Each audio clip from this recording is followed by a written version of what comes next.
Este home pertence ao pobo dos Calaicoi ou Galaicos. Ven dar un aviso que sabe que pode cambiar o seu destino, o da súa familia e o do seu pobo. Todo o que levantaron os seus pode quedar arrasado pola forza dun inimigo do que só oiu falar, o exército romano. Na véspera da batalla, a este guerreiro preocúpalle, sobre todo, ter que sair a loitar a campo aberto. A sensación de seguridade que sentira durante anos déralle o emprazamento do seu castro fortificado naquel outeiro. Sempre fora bastante doado defenderse dos ataques dos veciños que lles querían roubar os alimentos e raptar as súas mulleres. O castro estaba próximo ás terras fértiles das que dependía a alimentación da familia. Moi preto del atoparan aquel mineral escuro co que, despois de fundilo, facían armas e ferramentas. O protagonista desta historia construíra a súa casa coa axuda da familia e dos veciños. Era, como as demais do poboado, de planta circular. Tiveran que carretar moita pedra para erguer os muros máis altos, de tal xeito que se puidese facer lume dentro dela sen queimarlle o teito vexetal. Así, podían quentarse e cociñar. O fume non era tan molesto e axudaba a conservar os alimentos que se penduraban do teito, fora do alcance dos animais. A casa castrexa tiña unha estructura moi semellante á que teñen as pallozas e que, coa evolución lóxica, perdurou durante máis de 2000 anos. Entón, se certos aspectos do xeito de vivir dos castrexos teñen chegado aos nosos días e non foron eliminados polos romanos, é lóxico pensar que os romanos tiñan outro obxectivo moito máis importante que a mera conquista e romanización dos galaicos. A pregunta, polo tanto, é: por que viñeron os romanos ata o que eles mesmos chamarían a fin do mundo? O control da riqueza mineira do ferro e do ouro converterase nun obxectivo político estratéxico para o poder de Roma. O valor destes minerais foi o que trouxe os romanos a Galicia. Para abrir novas rutas comerciais e acougar as tribos do noroeste peninsular, Roma enviou á fronte dun exército a 10º Xuño Bruto, no ano 137 a.C. Bruto dirixiu os seus soldados desde o Texo cara ao norte e foi sometendo sen demasiada resistencia ás diferentes tribos e povos, ata que aquí, ao norte do Douro, os coñecidos como Calaicoi ou Galaicos xuntaron e organizaron unha multitude que se enfrontou ás lexións de Roma. Da dimensión e do resultado da batalla deu conta o historiador romano Paulo Orosio. Mentres tanto, Bruto, na Hispania ulterior, derrotou a 60.000 galegos que viñan para auxiliar aos lusitanos nunha batalla cruel e difícil, a pesar de que os rodearan por sorpresa.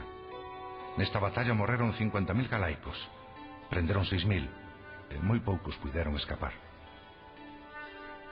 A bravura coa que loitaron os galaicos fixo que os romanos lle chamaran Galicia a todo o territorio que lles quedaba por conquistar ao norte do Douro. Ben, sabemos xa que para os romanos o territorio que denominarían Galicia ía desde o norte de Portugal, onde estamos nós agora, ata Fisterra e o Cantábrico, e que incluía parte do que hoxe é Castela e León e Asturias. Sabemos tamén que viñeron atraídos polo ouro e polo ferro. Pero, que foi do noso guerreiro naquela batalla que nos deu o nome aos galegos? O protagonista da nosa historia loitou con singular valor naquela batalla épica. El foi un dos que sobreviviu, pero fixérono prisioneiro e tivo que acompañar o exército romano no seu avance cara ao norte. Naquela penosa viaxe, viu como os soldados romanos se negaban a cruzar o río Limia por medo a perder a memoria. Tivo que ser o propio Xuño Bruto que no atravesase primeiro e para demostrar que non se esquecera, foi chamando polo seu nome a cada un dos seus lexionarios. O noso heroe tampouco perdeu a memoria ao cruzar o Limia, pero xa nunca volveu recuperar a liberdade. Tivo que traballar o resto dos seus días como a escravo nunha mina de ouro nun lugar a varios días de camiño, máis ao norte, onde a terra era de color vermella. Estamos no Bierzo, nas Médulas, declaradas pola UNESCO Patrimonio da Humanidade. Estas minas son o vestixio máis impresionante da enxeñería mineira que os romanos deixaron na Galaecia. Daqui, e da Conca do Sil, partían para Roma, segundo Plinio, 20.000 libras de ouro ao ano. A pesar da derrota fronte ás lexións de Xuño Bruto, a resistencia dos galaicos ainda durou máis dun século e obrigou a Roma a enviar a Xulio César a Galicia no ano 60 a.C. A derrota definitiva dos galaicos produciuse na batalla do Monte Medulio, 34 anos máis tarde, no ano 26 a.C. Os romanos, seguindo un plan de ataque deseñado polo emperador Augusto, rodearon cun foxo os galaicos e estes, ao verense abocados á derrota, optaron polo suicidio.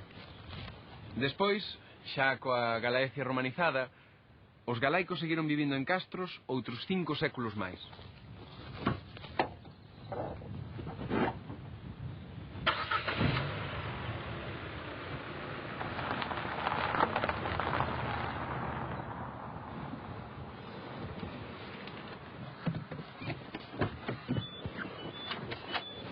Daquela, poderíase pensar que os castros eran uns asentamentos tan cativos que nin estorbaron a romanización de Galicia.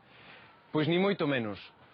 A dimensión dos castros era moi variable e ía dende os 400 metros cadrados do de Seixas, máis ou menos a 10ª parte deste terreo de xogo, ata os 200.000 do de Montemosiño, en Portugal, onde caberían uns 20 estadios como este.